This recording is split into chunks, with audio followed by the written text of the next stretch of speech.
Nuorten timantti. Timanttista tulevaisuutta rakentamassa.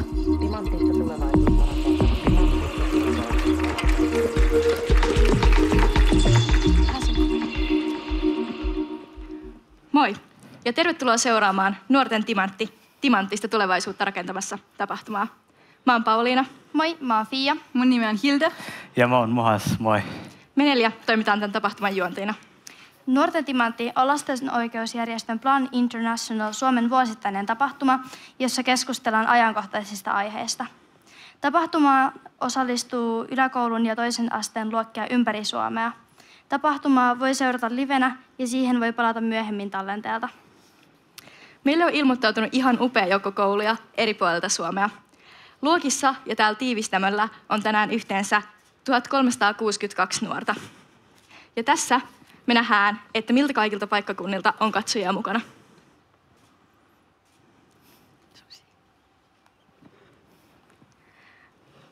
Tosi hieno määrä ihmisiä tämän tärkeän aiheen äärellä. Löysittekö te teidän oman paikkakunnan kartalta? Tänään me halutaan kysyä, mitä yhdenvertaisuus tarkoittaa meidän jokaisen elämässä. Tapahtumassa tarjotaan tietoa yhdenvertaisuuden haasteista Suomessa ja maailmalla. Luvassa on myös vinkkejä, miten jokainen voi omalla toiminnallaan tukea tasa-arvoisempaa ja reilumpaa yhteiskuntaa. Tapahtumassa on luvassa videoita, inspiroivia puhujavieraita ja mahtava artisti Young Miku. Te pääsette myös livenä pohtimaan näitä aiheita muutaman mielipideväitteen avulla. Keskustelua on mahdollista jatkaa tapahtuman jälkeen luokissa ilmaisen oppimateriaalin avulla. Tässä tapahtumassa noudatetaan myös turvallisemman tilan periaatteita. Eli ollaan avoimia ja kohdataan uudet asiat ja ihmiset ilman ennakkoluuloja. Omaa ajattelua muuttaa ja kehittää suhtautumalla avoimesti uusiin asioihin. Kunnioitetaan siis myös toinen toisiamme ja tiedostetaan meidän omat oletukset, joita me väistämättä tehdään. Sä et voi esimerkiksi ulkonäön perusteella arvata, mitä toinen ajattelee tai miltä siitä tuntuu. Otetaan siis jokainen vastuu turvallisemmasta tilasta yhdessä osallistujien kanssa. Jos haluat nähdä turvallisemman tilan periaatteet vielä kokonaisuudessaan, niin ne löytyy Planin nettosivuilta plan.fi/yhdenvertaisuus. Ja tapahtuman tallenne tulee myöhemmin sekä suomen että englanninkielisillä teksteillä Planin nettisivulle plan.fi/nuorten timantti. Nyt me päästään aloittamaan tapahtuma ekalla videolla, joka antaa meille käsityksen tämän tapahtuman teemasta.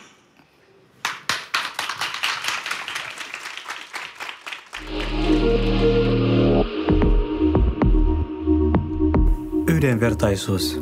Se tarkoittaa, että me kaikki ollaan samanarvoisia, ihan sama mikä on kenenkin sukupuoli, ikä, etninen tai kansallinen alkuperä, kansalaisuus tai kieli, uskonto, vakaumus, mielipide, vamma, terveydentila, seksuaalinen suuntautuminen tai mikä tahansa muu henkilön liittyvä syy. Syrjintä estää yhdenvertaisuuden toteutumisen. Syrjintä tarkoittaa, että ihmistä kohdellaan toista huonommin tai että hän joutuu muita huonompaan asemaan jonkun ominaisuutensa perusteella ilman mitään oikeaa syytä. On olemassa suoraa syrjintää, eli kun vaikka ravintola ei päästä ihmistä sisään hänen ulkonäön, ihonvärin tai vamman takia. Epäsuora syrjintä taas on joku sääntö tai käytäntö, joka laittaa ihmiset epätasa-arvoiseen asemaan ilman järkevää perustetta. Esimerkiksi jos työpaikassa edellytetään tiettyä sukupuolta tai täydellistä kielitaitoa, vaikka sillä ei olisi mitään merkitystä työn tekemisen kannalta. Rasismi on ajatusmalli, jossa tiettyjä ihmisryhmää pidetään muita alempiarvoisena. Antirasismi tarkoittaa toimintaa kaikkia rasismin muotoja vastaan. Antirasismi on aktiivista toimintaa, joka auttaa meitä edistämään yhdenvertaisuutta ja turvallisempia tiloja. On tärkeää, että me kaikki olemme antirasisteja.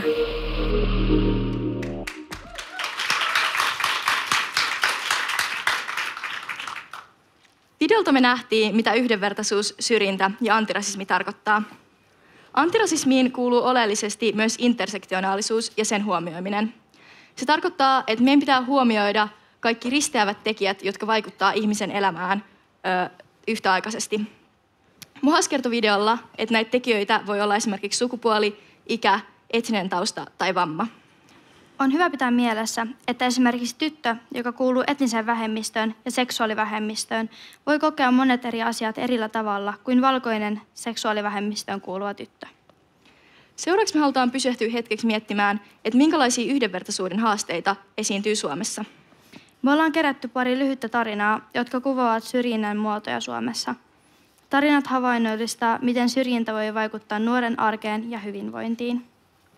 Sisältövaroituksena vielä etukäteen, että nämä tarinat saattaa aiheuttaa voimakkaitakin tunteita, jos on itse kohdannut jotain samanlaista, kuten rasismia tai syrjintää. Mä luen ensimmäisen tarinan, jossa Suomeen muuttanut nuori kertoo omasta kokemuksestaan koulussa. Tämä tarina on poimittu Etnon raportista Nuorten dialogit rasismista ja syrjinnästä vuodelta 2023. Tarina kuuluu näin. Opettaja sanoi, että sä menet kumminkin amikseen. Sähän oot S2. Sanoin, että mä haluan mennä lukioon. Opiskelin itse. Aloitin itse opiskelemaan, koska muuten en olisi päässyt eteenpäin. Luin itse ja kun näin sen opettajan seuraavan kerran, se kysyi, mihin sä menit? Sanoin, että mä menin lukioon. Se sanoi taas, että sä et kyllä tule siellä pärjäämään. Välillä mietin, miksi opettajat ei sano, että kyllä sä pystyt ihan mihin sä itse haluat. Vain muutama ammatti, mitä ne suosittelee. Kokki, lähihoitaja, siivooja, rakennusala. Eikö muuta ammatteja tarvitse?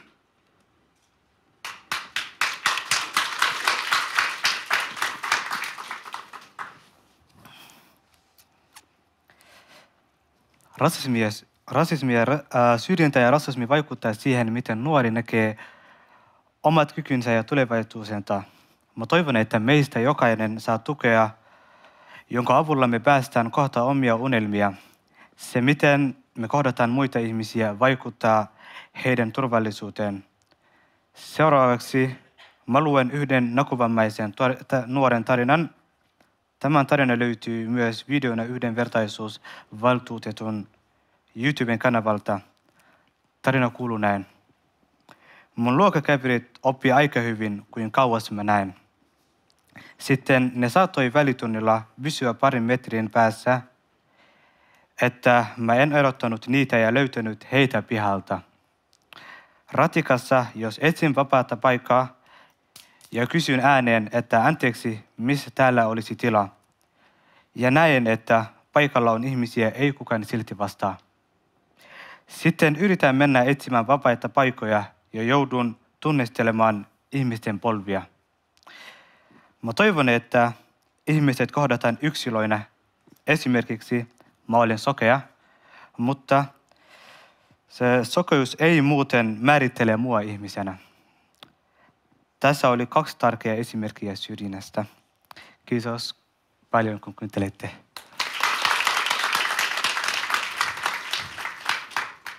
Kiitos Mohas ja Hilde, kun te luitte nämä koskettavat tarinat.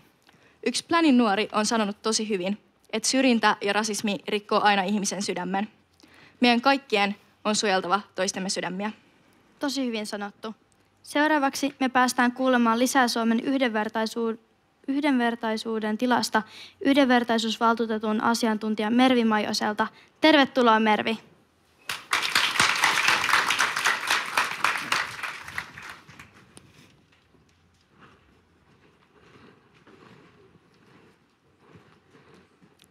Yhdenvertaisuus ja syrjimättömyys on jokaisen perustuslain mukainen perusoikeus, ja tätä oikeutta tarkennetaan yhdenvertaisuuslailla.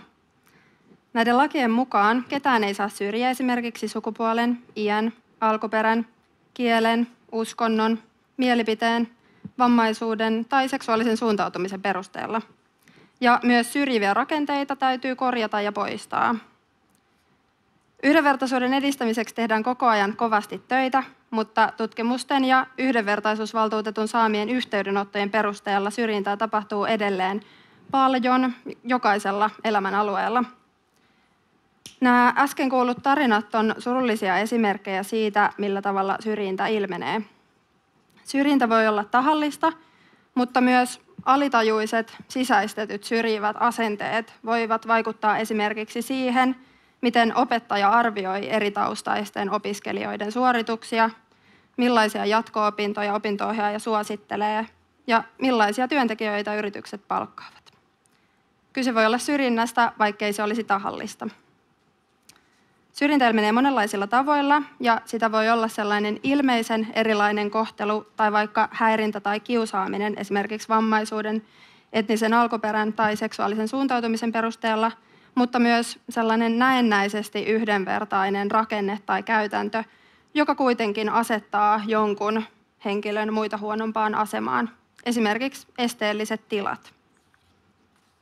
Lisäksi syrjintä on se, jos vammaisille ihmisille ei tehdä heidän tarvitsemiaan kohtuullisia mukautuksia, jotta esimerkiksi koulutus tai palvelut olisi yhdenvertaisesti heidän saatavillaan. Kouluilla on erityinen velvollisuus edistää yhdenvertaisuutta ja puuttua häirintään, ja itse asiassa koulun toimintaa on pidettävä syrjintänä, jos se laiminlyö tämän häirintään puuttumisvelvoitteen. Ihmisellä voi olla monta erilaista henkilökohtaista ominaisuutta, joiden perusteella hän joutuu jossain tilanteissa muita huonompaan asemaan, ja useaan eri vähemmistöön kuuluminen lisää syrjinnän riskiä. Yhdenvertaisuusvaltuutettu käsittelee yksittäisiä syrjintään liittyviä tapauksia, ja lisäksi valtuutettu kouluttaa eri toimijoita yhdenvertaisuuteen liittyvistä kysymyksistä ja vaikuttaa aktiivisesti rakenteisiin. Esimerkiksi antaa lausuja suunniteltujen lakihankkeiden yhdenvertaisuuteen liittyvistä ulottuvuuksista. Kuka vaan voi ottaa matalalla kynnyksellä yhdenvertaisuusvaltuutettuun yhteyttä, jos epäilee kohdanneensa syrjintää. Meillä on myös 3 päivänä viikossa puhelinpäivystys ja nettisivuilla anonyymi chat-päivystys, jossa voidaan antaa ensikäden neuvoja siitä, että kannattaisiko asia laittaa meille vireille. Yksittäisissä syrjintätapauksissa valtuutettu voi antaa neuvoja tai selvittää asiaa osapuolten välillä. Ja parhaassa tapauksessa osapuolet pääsee yhteisymmärrykseen siitä, että kyse on ollut syrjinnästä ja sitten tämä syrjintään syyllistynyt taho pääsee korjaamaan toimintaansa ja pyytämään siltä syrjityltä osapuolelta anteeksi ja syrjinnän uhrikin saa sitten loukkauksesta hyvityksen. Kiitos.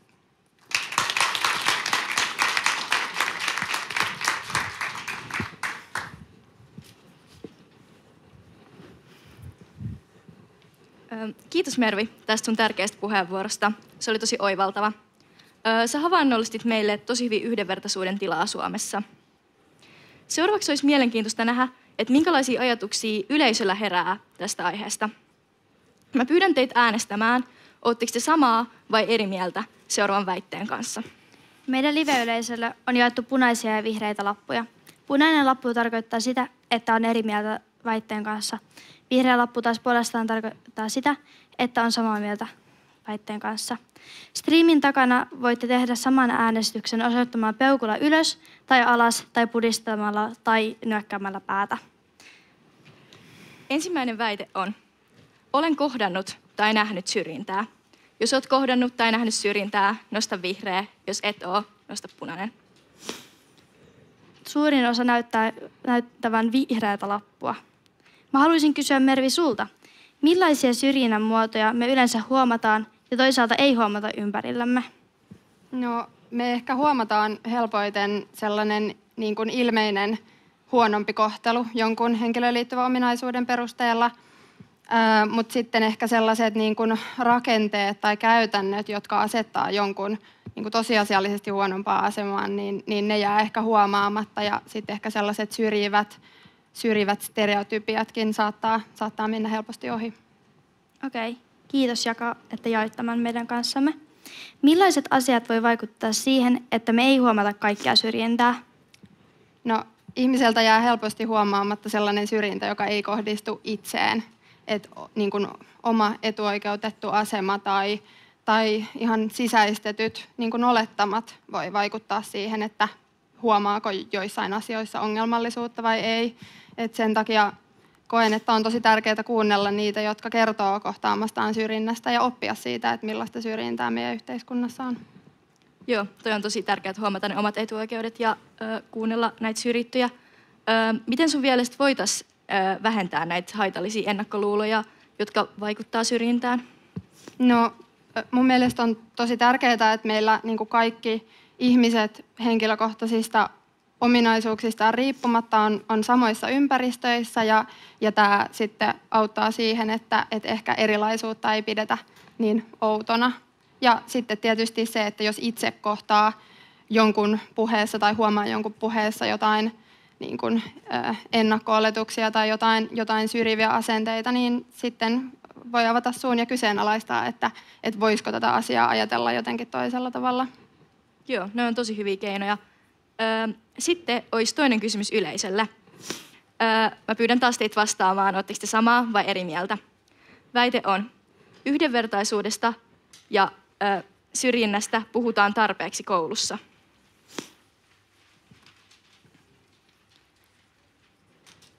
Täällä näkyykin vaan muutama vihreä lappu.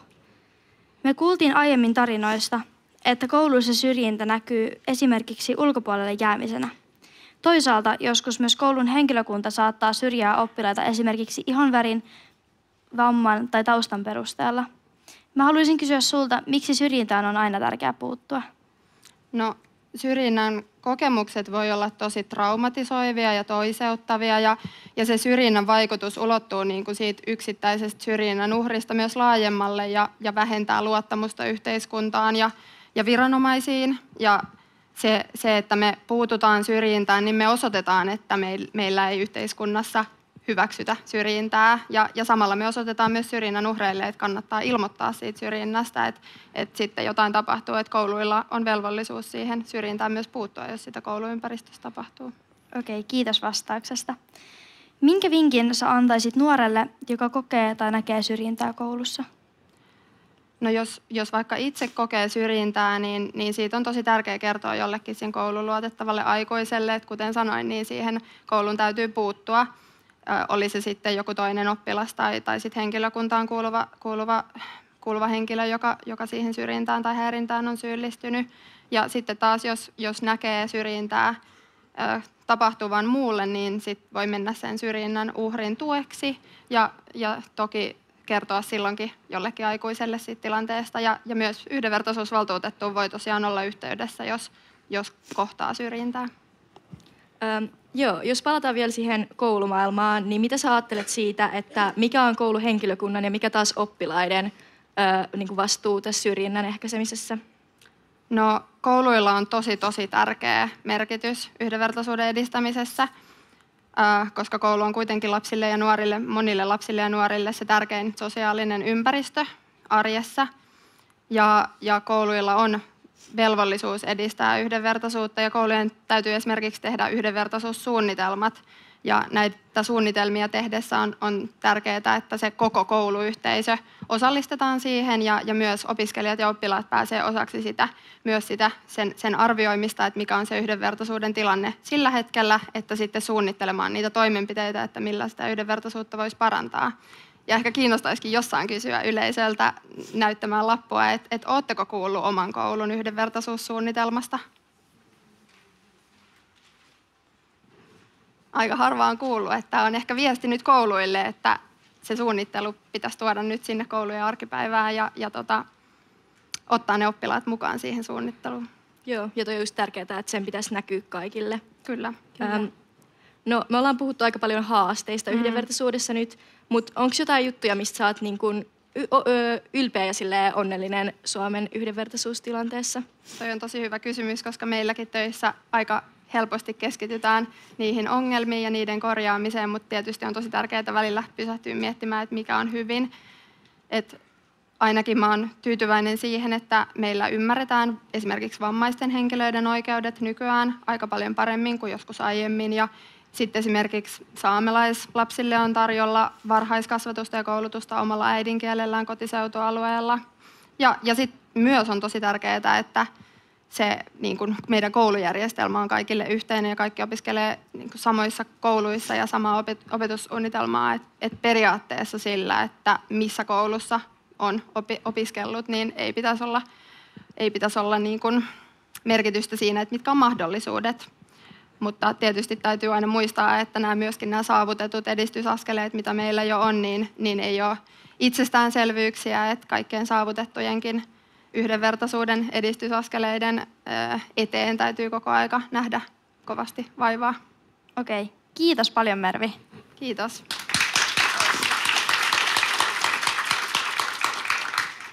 Seuraavaksi me lähdetään matkalle toiselle puolelle maailmaa ja nähdään Custodion tarina Mosambikista. Custodio kertoo meille, että millaista on ihmisoikeuksiin liittyvä yhdenvertaisuustyö Mosambikissa.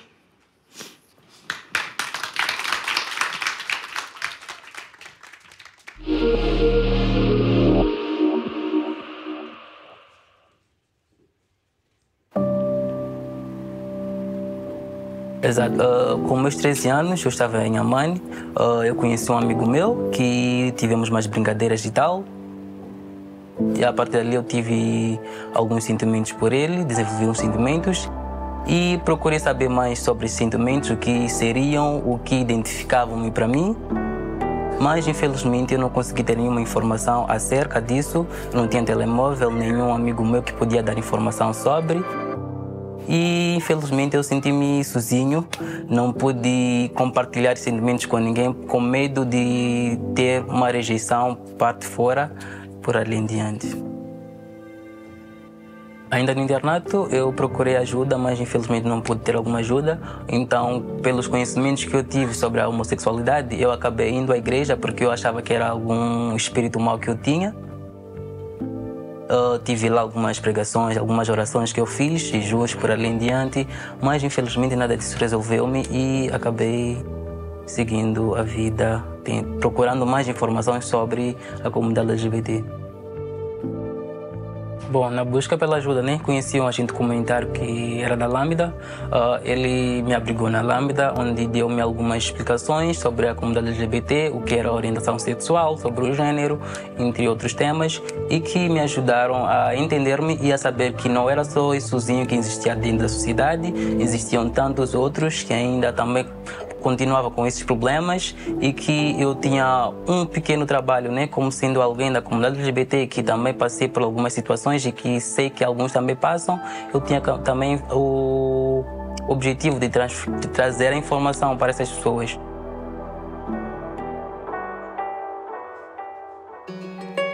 Eu contei à minha família sobre a minha orientação sexual. Infelizmente, eles não tinham conhecimento bom quanto à comunidade LGBT, então eu tive que sensibilizá-los sobre a comunidade LGBT. Eu passei algum tempo sem falar com eles, porque eles ainda tinham alguns preconceitos e algumas ideias geradas sobre a comunidade LGBT, mas felizmente eu consegui sensibilizá-los e com isso eles aceitaram a minha orientação sexual de boa e a preocupação deles muito mais era a questão de filhos, netos, mas felizmente eu pude informar que posso ter sim, sem problemas.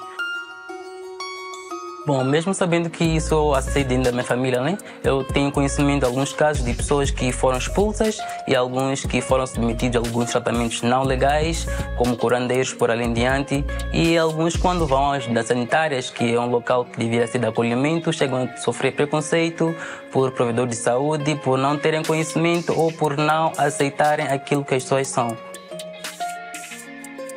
Eu trabalhando na Lambda, junto da Plani, nós trabalhamos para a sensibilização da questão provedores de saúde, os professores, agentes comunitários, líderes comunitários, assim como religiosos, para a conscientização sobre a comunidade LGBT e as minorias que têm existido na comunidade e que sofrem preconceito, em vista a minimizar aquilo que é a violência baseada no gênero. Bom, eu estou orgulhoso do trabalho que eu faço, porque eu sei que algumas pessoas vão se identificar com quem eu sou e com o trabalho que eu tenho feito, e dentro da comunidade as pessoas vão estar conscientizadas sobre a comunidade LGBT e nós teremos mais inclusão para as pessoas da comunidade em todos os pontos de serviços, assim como nas famílias onde as pessoas vão ser mais aceitas e respeitadas daquilo que elas são.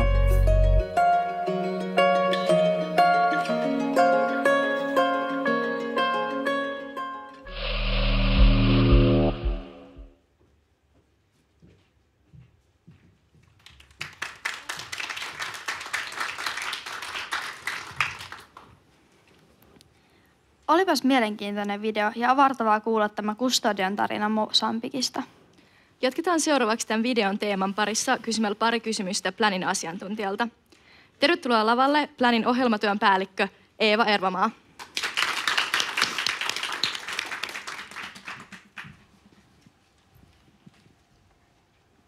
Moi Eeva. Moi. Moikka Eeva.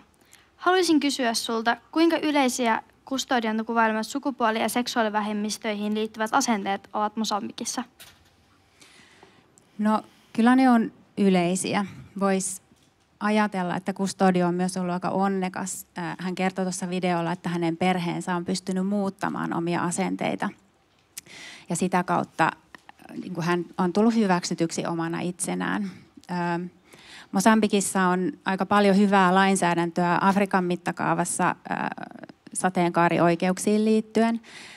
Siellä on homoseksuaalisuus ollut vielä laissa kiellettyä vuoteen 2015 asti. Ja on tietysti ymmärrettävää, että asenteet muuttuu hitaasti, niin kuin joka paikassa maailmassa. Niin muutos on hidasta, että sillä tavalla siellä vielä on myös aika konservatiivisia asenteita. Okei, kiitos tästä. Entä miten tällaiset asenteet vaikuttavat vähemmistöön kuuluvien ihmisten asemaan ja elämään Mosambikissa?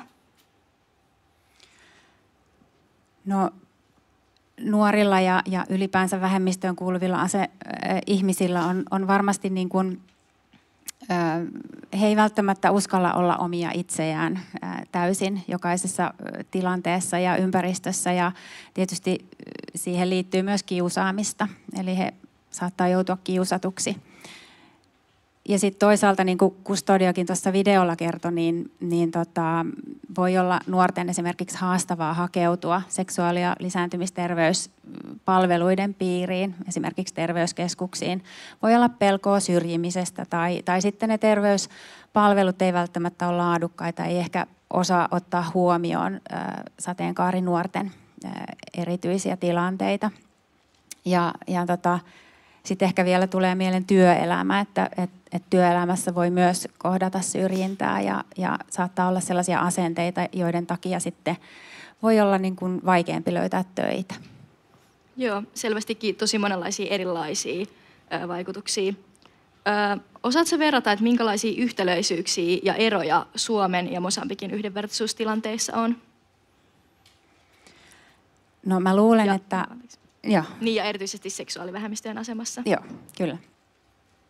Mä luulen, että sateenkaarinuoret Suomessakin saattaa pystyä samaistumaan tuohon Custodion kertomukseen.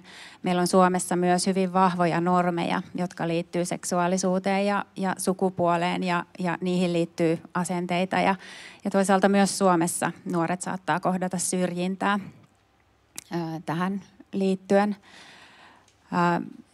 Sitten toisaalta niin Suomessa on ehkä enemmän tietoa tarjolla vaikkapa kouluissa ja terveyspalveluissa ja mediassa. Ja keskustelu on varmasti jossain määrin avoimempaa täällä, tai onkin avoimempaa. Ja se avoin keskustelu on mahdollista, vaikka Mosambikissakin keskustelu on mahdollista. Mutta sitten myös, jos ajatellaan lainsäädäntöä, niin Suomessa lainsäädäntö on edistyksellisempää. Vaikka Mosambikissa, niin kuin sanottiin, niin Afrikan mittakaavassa on hyvää lainsäädäntöä, mutta sieltä puuttuu esimerkiksi niin kuin tasa-arvoiseen avioliittoon tai adoptio-oikeuteen liittyvää lainsäädäntöä. Ja sitten tulee monta asiaa mieleen. Järjestöjen toiminta ehkä siellä on haastavampaa, eli sielläkin järjestöillä on, ja nyt puhutaan esimerkiksi sateenkaariasioita ajavia järjestöjä, niin niillä on mahdollisuus toimia, mutta järjestöjen rekisteröinti viralliseksi ja hyväksytyksi sillä tavalla tunnustetuksi järjestöksi saattaa olla haastavampaa. Mutta ehdottomasti sellainen niin kuin kaikkia yhdistävä tekijä on se, että ihmisoikeus- ja sateenkaariaktivistit kaikkialla on äärimmäisen rohkeita ja tekee töitä ja taistelee sen eteen, että oikeudet ja niiden toteutuminen paranisi. Okei, tämä opetti mulle ainakin tosi paljon uutta. Miten Suomi ja suomalaiset voi tukea tasa-arvoa ja yhdenvertaisuutta koko maailmassa? No jos ajatellaan Suomea niin kuin valtion näkökulmasta, niin tietysti Suomen valtion edustajat voi ottaa tasa-arvoon ja yhdenvertaisuuteen liittyviä asioita keskusteluun muiden maiden edustajien kanssa silloin, kun he tapaa heitä, ja sitä tapahtuu itse asiassa tosi paljon. Sitten me voidaan tukea järjestöjä, seksuaalivähemmistöjen kanssa toimivia järjestöjä, sateenkaarijärjestöjä, kuten esimerkiksi Lambda, joka tuossa videolla siitä puhuttiin, niin heidän toimintaa meidän tässä Mosambikin hankkeessa Lambda kouluttaa meitä ja meidän kumppaneita ja opettajia, terveydenhuollon henkilökuntaa siitä, miten me voidaan paremmin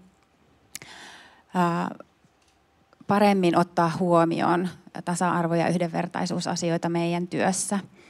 Ja sitä kautta he tuovat heidän asiantuntemustaan siihen. Ja tietysti niin kun sitten, jos ajatellaan yksilöitä, niin yksilön näkökulmasta sitten tärkeää, että me jokainen opiskellaan yhdenvertaisuuteen ja tasa-arvoon liittyvistä asioista lisää. Ja mä sanoisin, että yksi tosi tärkeä perusasia on se, että jokainen meistä oppii kohtelemaan sitä toista ihmistä kunnioittavasti ja ihmisarvoa kunnioittain. Oli se sitten siinä viereisessä pulpetissa tai jossain toisessa maassa se ihminen, niin se on tärkeää. Joo, ne on tosi tärkeitä asioita. Viimeiseksi mä haluaisin kysyä vielä, että miksi on tärkeää ymmärtää yhdenvertaisuuden ja tasa-arvon tilasta niin kuin myös muualla kuin Suomessa? Joo, mä ajattelen, että tämä on ehkä sellainen kysymys, joka yhdistää meitä ja tuo meitä lähelle muita maita. Todellisuudet on tosi erilaisia eri maissa, mutta niin kuin tuossa edellisessäkin puheenvuorossa kuultiin, niin Suomessakaan ja ehkä myös teidän kokemusten perusteella, niin Suomessa myöskään yhdenvertaisuusasiat ei vielä ole niin kuin parhaalla mahdollisella tolalla, eli niiden eteen täytyy tehdä töitä ja tärkeää jatkaa sitä työtä ja me voidaan oppia muista maista. Eli kun me tiedetään, mitä muualla tapahtuu, me voidaan vaikkapa oppia jostain hyvästä kampanjasta, joka on onnistunut edistämään siellä muualla. Ja yhdessä me ollaan sitten vahvempia sitä kautta. Kiitos Eeva sun hyvistä ja perusteellisista vastauksista. Tämä kyllä korosti sitä, että me ollaan eri maissa aika samanlaisten yhdenvertaisuuden haasteiden edessä. Ja että on tärkeää myös Suomessa puhua näistä aiheista. Annetaan vielä aplodit Eevalle. Kiitos. Seuraavaksi me päästään näkemään video, jossa me nuoret kerrotaan, että miten yhdenvertaisuuteen voi vaikuttaa.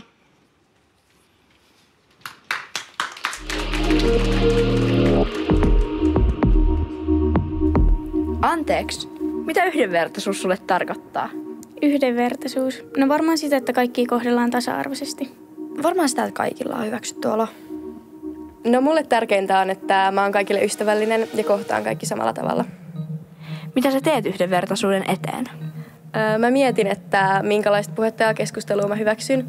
Ja sit mä koitan olla vahvistamatta sellaisia negatiivisia stereotypioita ihmisistä. Jos mä huomaan rasismia tai syrjintää, niin mä yritän puuttua siihen. No mä ainakin puutun epäasialliseen kielenkäyttöön ja muutenkin loukkaavaan käytökseen. No mä annan keskustelussa tilaa kaikkien ihmisten ajatuksille ja tunteille. Miten olisi sun mielestä helppo vaikuttaa yhdenvertaisuuteen? No miettii kriittisesti sitä, mitä ajattelee muista ihmisistä. Se, että kaikki kohdataan samalla tavalla. No mä seuraan somessa eri vähemmistöihin kuuluvien vaikuttajien mielipiteitä. No kannattaa varmaan just hankkia tietoa yhdenvertaisuudesta ja siitä, miten sitä voi itse edistää. On myös tosi tärkeää huomata omat ennakkoluulot. Ja sit jos huomaa, että sulla on ennakkoluuloja, niin ei saa antaa niiden vaikuttaa siihen, miten kohtelee muita ihmisiä. Kiitos. Se on just näin. Mitä te ajattelette?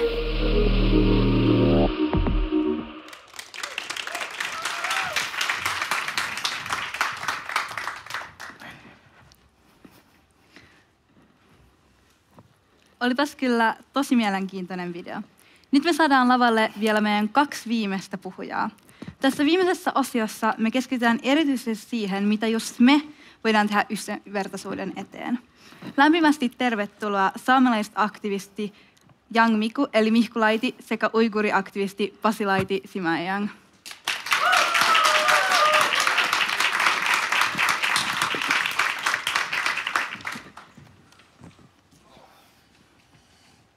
Moi. Moi. Mahtavaa saada teidät mukaan keskustelun videolta. Me nähtiin, mitä nuori voi esimerkiksi tehdä yhdenvertaisuuden eteen. Mä haluaisin kysyä, millaisiin yhdenvertaisuushaasteisiin te vaikutatte omassa elämässä? Haluatko Mihko aloittaa? Joo, mä vähän lyhyesti vielä selitän, kuka mä oon. Terve, mä oon Mihku, mä oon Utsjoelta kotoisin. Mä oon 21V, mä teen räppiä. Ja oon mä parissa dokumentissa ja ohjelmassakin ollut mukana. Ja Sitä kautta mä koen, että mä pystyn tuomaan ylipäätänsä vähän enemmän tätä saamelaiskulttuuria tavallisen suomalaisen ja kenen tahansa silmiin ja sitten vähän niin kuin näyttää, että minkälaista se oikeasti on ja ehkä vähän lyödä näitä stereotypioita alas, mitä saattaa olla. Entä sä? Moi, mä oon Passu. Mä oon uiguuri ja aktivisti ja toimin ylipäätään antirasismin kentällä erinäisissä järjestöissä ja hankkeissa. Mä nyt vielä kans kerron, että mitä uiguurit ovat. Uiguurit on muslimivähemmistö Kiinassa. Vuodesta 2000, Kiina on tullut meidän alueelle jo vuonna 1949, eli aikoja sitten, mutta ihmisoikeustilanne siellä on mennyt tosi paljon huonompaan jamaan noin 2015 eteenpäin niin huonoon, että siellä on keskitysleirejä esimerkiksi, ja esimerkiksi mä en saa mitään yhteyksiä, tai mä en pääse enää takaisin mun kotimaahan käymään, koska Kiinan valtio ei tykkää siitä, että mä teen täällä Suomessa aktivismia, niin uiguurit on siis sorrettu kansa ja meitä on täällä Suomessa pieni diaspora. Joo, Ja tein kysymys, mä nyt missasin. Että millaisiin yhdenvertaisuuden haasteisiin te vaikutatte teidän omassa elämässä? Voi antaa jotain konkreettisia esimerkkejä, että miten te vaikutatte? No uiguurina mä oon aloittanut tämän konkretian aika nuorena, joskus 90-vuotiaana mä rupesin osoittamaan mieltä ihmisoikeuksien puolesta ja siitä tuli kiinnostus asioiden parantamista kohtaan. Mun mielestä se oli silloin 10-vuotiaana ihan hirveän väärin, että ihmisiä kohdellaan eri tavoilla, niin mä oon nyt omistanut aika monta vuotta sille, että on sitten ollut kaduilla ja sitten on ollut eri pöydillä keskustelemassa päättäjien ja muiden aikuisten kanssa. Ja sitten lisäksi mä oon esimerkiksi ollut perustamassa sellaista järjestöä kuin FemR, joka on tämmöinen feministinen antirasistinen nuorilta nuorille järjestö. Sinne toimintaan voi mennä mukaan. Joo, kiitos. Tosi tärkeitä juttuja. Me ollaan tämän tapahtuman aikana huomattu, että syrjintä koskettaa tosi monen nuoren elämää. Niin mistä syrjinnän muodoista te olette niinku erityisen huolissaan? Haluatko Mihko vaikka aloittaa? No meikä on ehkä eniten huolissaan tuosta, mitä tapahtuu niin kuin netissä. Että mikä mulle tulee nyt mieleen, että esimerkiksi just joku tällainen, no mä oon 21, että ei siitä ole hirveän pitkään, kun mäkään olin peruskoulussa, mutta mikä mulla nyt voisi tulla vaikka mieleen joku tällainen niin kuin, vaikka video, joka kuvataan jostakin ihmisestä tiedostaen tai tietämättä, että tietääkö tämä ihminen itse sitä, ja sitten laitetaan vaikka jonnekin Instagramiin, TikTokiin tai jonnekin, ja sitten sitä ivataan siellä. Niin mun mielestä tämä on tällainen, mihin on tosi vaikea ylipäätänsä niin kuin aikuisten tai opettajien tai vanhempien tai kenenkään niin kuin, tehdä asialle oikein mitään, koska mitä ne tekee, ottaa niiltä puhelimet pois. No sitten niitä kiusataan sen takia, koska niillä ei ole puhelinta. Että tuo huolestuttaa mua eniten. Tuo on kyllä kiinnostava uusi syrjinnän muoto tai uusi alusta, missä syrjintää voi tapahtua silloin, kun mä oon 25-vuotias, mutta mä luulen, että tosi paljon enemmän nuorilla on nykyään pääsy niin kuin nettialustoihin ja on enemmän mediaa käytettävissä. Silloin kun mä olin nuori, niin oli YouTube-videoita, jossa sitten lähinnä niin kuin se oli sellaista nauretaan vaan, mutta ei ollut sellaista ihan hirveetä, mitä nyt sitten kuulee. Et mä mietin vaan, että missä nämä, niin kuin, eikö se joskus ollut Fobba, joka valvoo netissä, niin kuin, että ihmiset on kunnolla, mutta ei, että siihen on vaikea puuttua. No, mun mielestä siis mulle ehkä relevantein ja, tai semmoinen syrjinnän muoto, mitä mä mietin eniten mun arjessa, on rakenteellinen syrjintä ja sit se liittyy siihen, että millä tavalla vähemmistöt pystyy toteuttamaan omaa kieltä ja kulttuuria ja millä tavoilla vaikka politiikalla sitä estetään. Ja sitten äsken oli tuo yhdenvertaisuusvaltuutettu, niin että millä tavalla yhdenvertaisuuslakia ja ihmisten perusoikeuksia, että millä tavalla niitä valvotaan, että ne oikeasti toteutuu. Niin tuo rakenteellinen puoli kiinnostaa mua eniten ja siihen haluankin enemmän niin kuin puuttua. Totta kai on tällaista kaduilla huutelua ja ihmisten käytökseen puuttumista, mutta ne on nyt ajan mittaan tulee aika niin kuin luonnostaan jo. No ne on ehdottomasti molemmat sellaisia, joihin on tosi vaikea puuttua. Mutta mä oon ymmärtänyt, että samat oikeudet ja samanlainen kohtelu ei takaa vielä yhdenvertaisuutta kaikille. Esimerkiksi Suomessa kaikki pääsee kouluun, mutta kaikille ei silti ole samoja mahdollisuuksia oppia ilman erityistä tukea. Mutta sitten esimerkiksi selkokieli, ääniopasteet, pyörätuolirampit ja pistekirjoitus voi avata joillekin ihmisille samoja mahdollisuuksia, joita muilla on jo entuudestaan. Niin millaisten asioiden tulisi teidän mielestä muuttua, jotta yhdenvertaisuus toteutuisi yhä vielä paremmin Suomessa? No mä voin aloittaa tästä. Mä nyt puhun ehkä enemmän saamelaisten näkökulmasta, koska itse saamelaisena olen.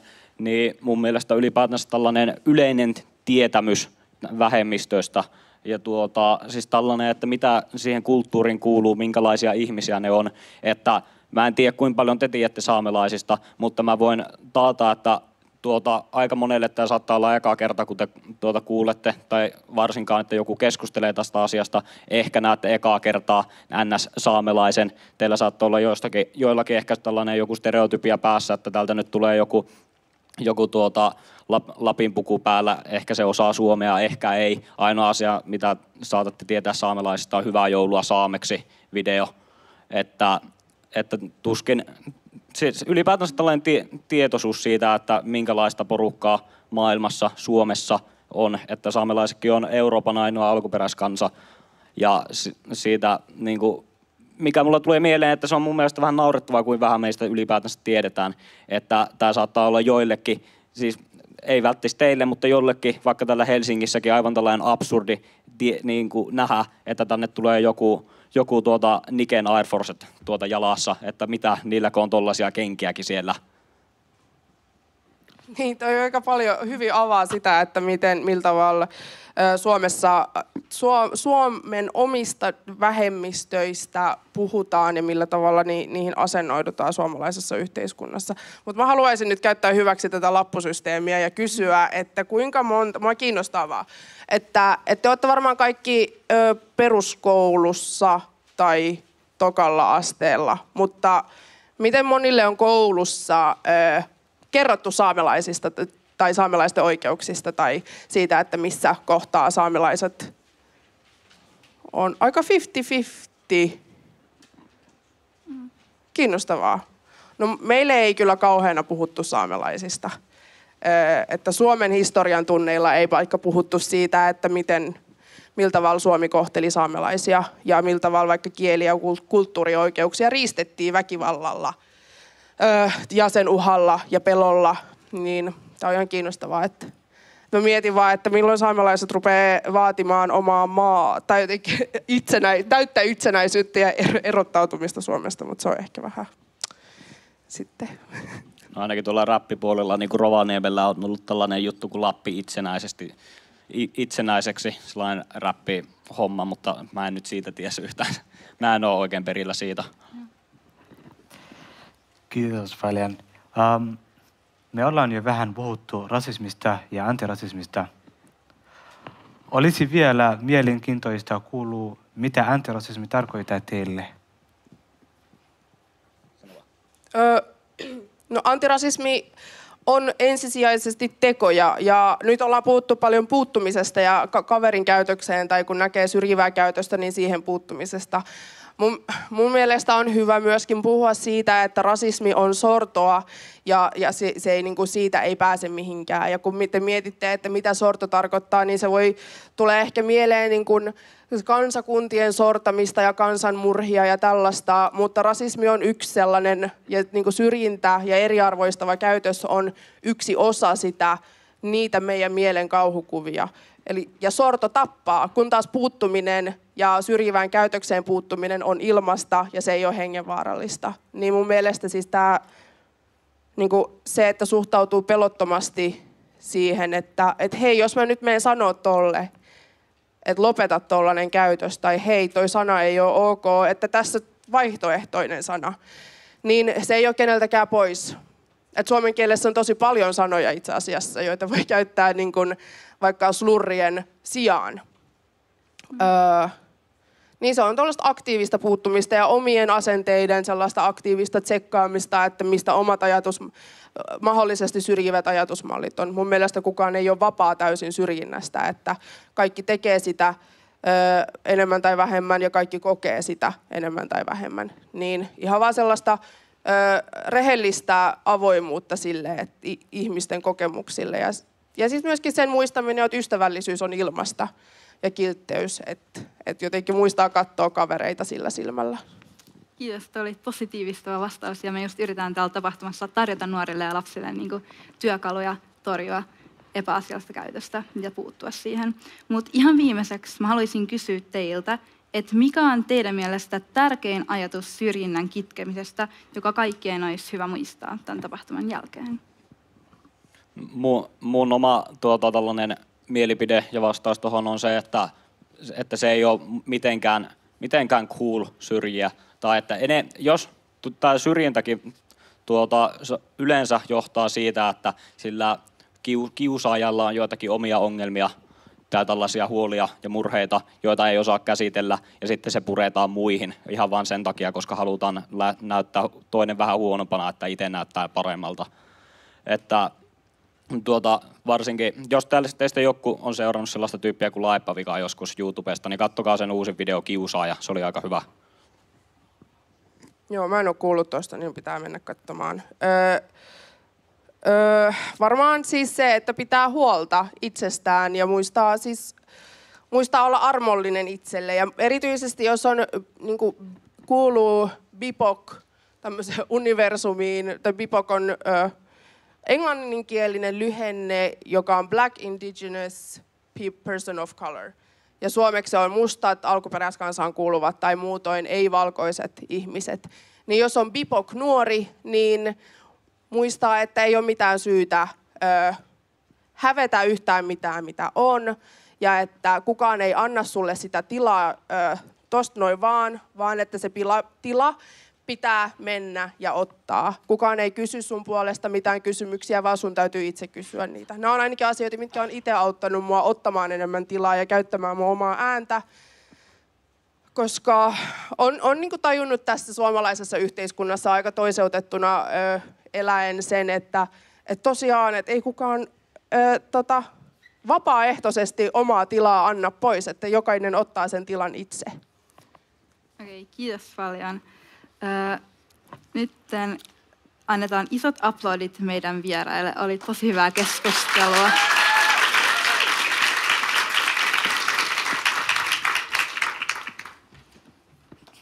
Kiitos paljon Mihku ja Pasilaiti. Nuorten timantti. Timanttista tulevaisuutta rakentamassa. Timanttista tulevaisuutta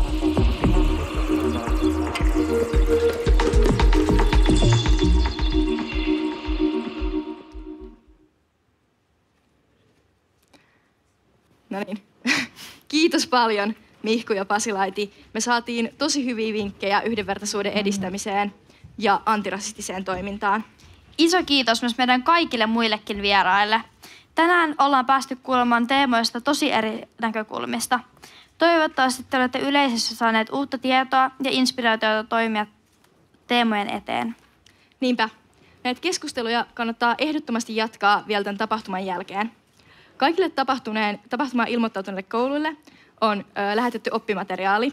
Tästä oppimateriaalista löytyy paljon lisäharjoituksia ja muuta materiaalia, jonka avulla näitä keskusteluja yhdenvertaisuudesta voi jatkaa ja antirasistista toimintaa voi jatkaa. Hei todellakin. Tästä on hyvä jatkaa vaikuttamista. On tosi tärkeää pitää ääntä näiden aiheiden puolesta ja jatkaa keskustelua. Mulle ainakin tarkentui, että yhdenvertaisuus pitää olla ihan meidän kaikkeen asia. Mä haluan vielä kiittää kaikkia sekä tähän tapahtuman järjestämiseen osallistuneita että yleisöä täällä ja luokissa. Mut hei, vielä on loppuhuipentuman aika. Eli seuraavaksi meillä esiintyy vielä Yang Migu. Oletteko valmiita?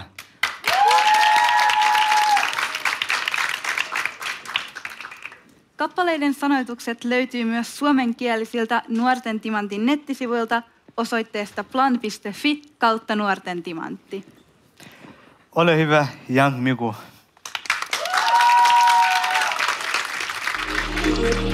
Nuorten timantti. Timanttista tulevaisuutta rakentamassa. Timanttista tulevaisuutta.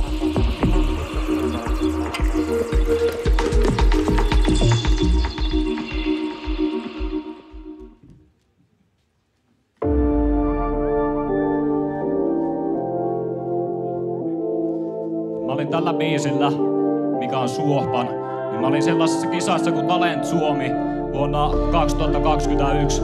Ja tää oli meikän semifinaalibiisi siellä. Suohpan eli Suopunki. Yeah. Måla täällä kievai, Jermi Paahtu vieva iske finne kiitta muutto päähti tushe iene siiva manini varkotaan. Munin vää ja munin mähte manini kielä kasatuus vitne tuotta riitto juuni siitä joken kielekö vaarus. Koies päähtse kiitta vuutje mento siittus laaje siivus. Munin mähte veikki pirra siitä tjehka nammu pikta siitä. Jana pätti chauka kiitta chilkes kiippä riitta vuolta puola hirma lossa. No manini munja älke aata puomaa kekse beauty munin häälittu. Teo iska ätte järräsiuni. Muuja puhka järä täppä paikko liitse paimo hämme toivo munin tuo enne sähte lähte. Teko käiki tuus, älkä nohka äiki mento alla äiti. Älkä pähti väiki imastusi totjo säällekin. Häde hämme, kun läht nu hämu hämme täällä puonnu tushi.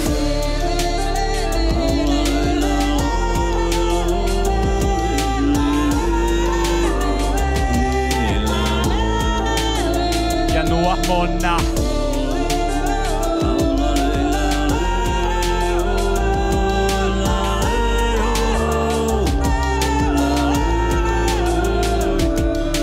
Mulla on sännistus se kuekte pueres viinyläs kierui tarpa shoppa lääke maake puerre kie fuetna shieru. Nupi säini työva kova moi kyie tohta okta morrama mun justa otso näpni asti kohson. In pihta naama finne oppa rekta challi tailla valis pusta vaala vastusais. Näntö kooste mönillä hasi raiko hasitrein. Raaka nietsä rahpaikuin täppen nietsä tahpaikuin täppen nietsä täppikuin. Mopa täällä kievai, Jermi Paahtu vieva iske finne kiisa muutto päähtin tushe iene siiva manini parkka tää. Munin dääje, munin nähte, manini kielä kasatuus finne tuotta riittö juuni siitä. Joka nääsi faarus, koi ees pääse kiita vuutje mento siittus laaje siivus. Munin mähte vetki pirra siitä, tjehka naamu pikta siitä. Janan pätti chauka kiitta, chilkes kiippä riittö muolta puola hirma lossa. Manini munja älke aata puhma keksi kilti munin häälittu. Teo iska ätte härräsiuni. Muuja puhka järä täppä paikko liitse vaimo hämmen toivo munin tuo ennen sähte lähte. Teko käiki tuus, älkä nohka äiki mento alla äiti. Älkä pähti väiki imastusi totjo säällekin. Häde hämme, kun läht nu hemu hämme täällä puonnu tushi.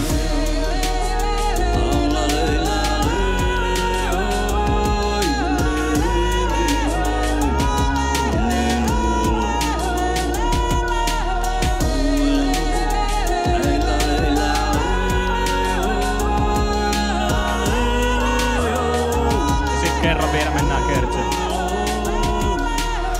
Mopa täällä kievai, Jermi Paahtu vieva iske finne kiitta muutto päähti tushe iene siiva manini parkka tää. Munin vää ja munin mähte manini kielä kasatuus finne tuotta riittö juuni siitä joken kielestä paarus. Koi ees pääse kiitta vetti montu siittus laaje siivus. Munin mähte vetti pirra siitä tjehka naamu pikta siitä.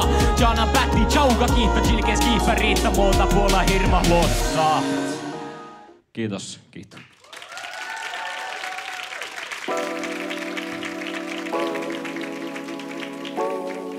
Tämän biisin nimi on Ruoktu. Ja mä olin tällä biisillä siinä samassa kisassa Talent Suomi, mutta tää oli se karsintavaihe. Ja se menee näin. Halo, kuullasko muu lännuppe päältä, mutta paasto päältä päätä. Varumusla pihte pahto, patsi käipidä, niin soratja hunno ratsai.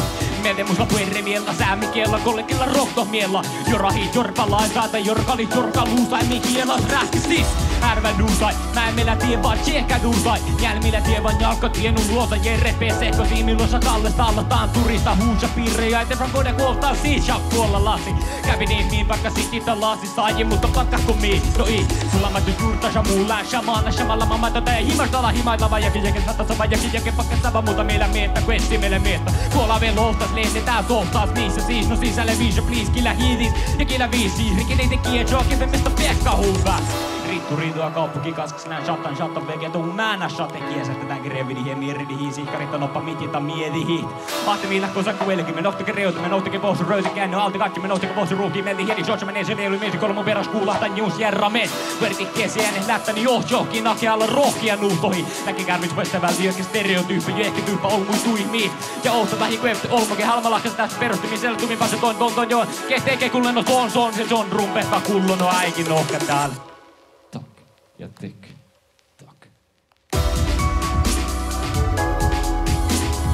Vatahko jorra munjata jällima piirra vai ei? Häh? Vatahko morra munnata jällima piirra hoika farta vuulojas käsi farui kuohtoi etnamee. Muusla puerre idea, vuellekin tikää västi houstas puihto tuuhähtushe te pitjätä pältiä sehkitä nierä tuuhähtushi.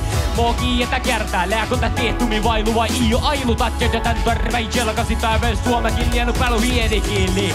Rumpu heitsa kullo, tää jaskat. Kietnala piisana, tätä lootne vai ihtin. Passen mitä lihti, tjähtsi kullo mutta inne shoppa touto. Vai totte mun noppa maitie, mai touta loppa tarkkuha.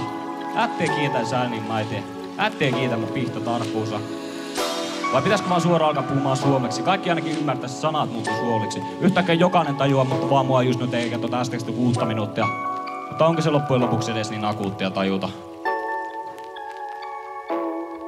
Kiitos.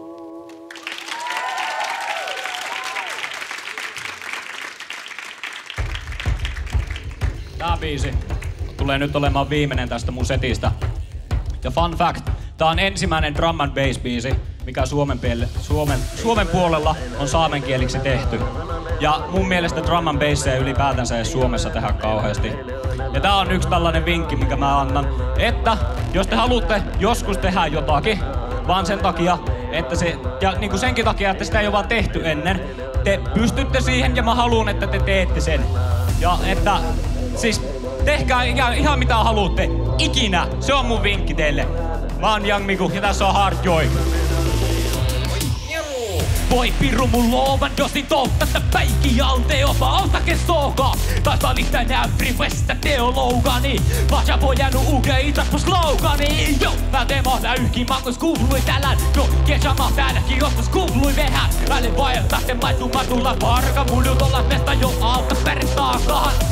Mä kirtti, älä mona kirtti, pääskää kiintiin. Tunnina piittiin, mutta älä perä vaaruin tän hommiin, vaikka muu tyytyy. Ei, halutakas tuoda vielä viin, mutta toki netää kieltä minun leään. Spillä perään äriin yhteen tuolla liku letjen modreon. So kesäni doksi ja te sähten hätsikko. Kesäni teko litsi kinnu kordon räpsi. Muista lennemään, kirkkus touvui piirra. Vaasa raavasta äiti ankas täppi, jolla huike pinta. Lädonnessä mä jodan niko hämä porra burgeraa. Ei, lädonnessä mä jodan niinku noiti nysse hurgeraa. Ei, lädonnessä mä jodan niinku jona boksen jummeshaa. Olla tahti, voit ja ottaa pilja aipa työräs. Kapokistus puolessa kaikko lättänestä tähdentää ja puurees. Samassa korvduunne julla, mun faalan tunnin pulla hoikattu sehkin pulla. Virru pohtas, tiedä mun tajan pojalle. Viison maito tiedä kulle tälle mun noide. Tässä samma lähkö purruva jo härää. Tulaavan nomu tällä päikki aipa sierra koos. Helve his, vuostosukset kuropelläi. Samma lahna, mä järnä justa esken välläi. Viison maiton tiepö aina kulle juusta lieko. Tekka toki iskalea, te vulken Diego. Sirena holovako kumpe toppe patti. Sa unna saato peosai, no peilä sati kilesa. Kisai, kiilä systeema vestä. Vertaasa kiitä vestä taistali vestä. Lädonnessä mä jodan niinku hämä porra burgeraa. Lädonnessä mä jodan niinku mogi nysse hurgeraa. Lädonnessä mä jodan niinku jona boksi jummeshaa. Jummeshaa.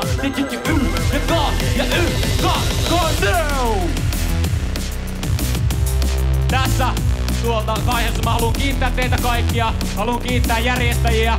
Tää oli tosi kiva tapahtuma. Mä tykkäsin olla täällä. Ja muistakaa, kiusaaminen ei oo cool. Aika korni, mutta se nyt menee näin. Kiitoksia teille kaikille. Mä olin Young Miku.